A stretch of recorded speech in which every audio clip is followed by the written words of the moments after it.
Praise the Lord. இந்த உலகத்தில் தப்பு செய்யாத ஒரு மனிதனே கிடையாது. ஏதோ ஒரு சிச்சுவேஷனில் ஏதோ ஒரு காரணத்தினால் சில தப்புகளை செய்துடுறோம். அந்த தப்புக்களை உணர்வடைகிறதே பிறர் பாதிக்கப்பட்ட பிறகு, அல்லது தப்புக்களை செய்த பிறகுதான் நாம் செய்தது தவறு என்பதையே நாம் உணர்வடைகிறோம். அந்த தவறுகளை ஆண்டவராகிய இயேசு கிறிஸ்து மன்னிப்பதற்காக அவரிடம் போராடி ஜெபிக்கிறோம். ஆனால் உண்மையாக உங்கள் தவறுகள் எப்பொழுது உங்களுக்கு மன்னிக்கப்படும்னு தெரியுமா? கர்த்தர் சொல்கிறார், மத்தேயு 6:14, மனுஷருடைய தப்பிதங்களை நீங்கள் அவர்களுக்கு மன்னித்தால் உங்கள் பரமபிதா உங்களுக்கு மன்னிப்பார்.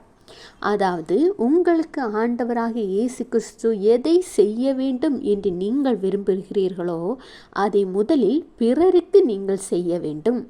உங்களை ஆண்டவர் மன்னிக்க வேண்டும் என்று நீங்கள் நினைத்தால் உங்களுக்கு தெரிந்தோ தெரியாமலோ சில துக்கங்களையும் துயரங்களையும் செய்த அந்த நபர்களை நீங்கள் முதலில் மன்னிக்க வேண்டும்.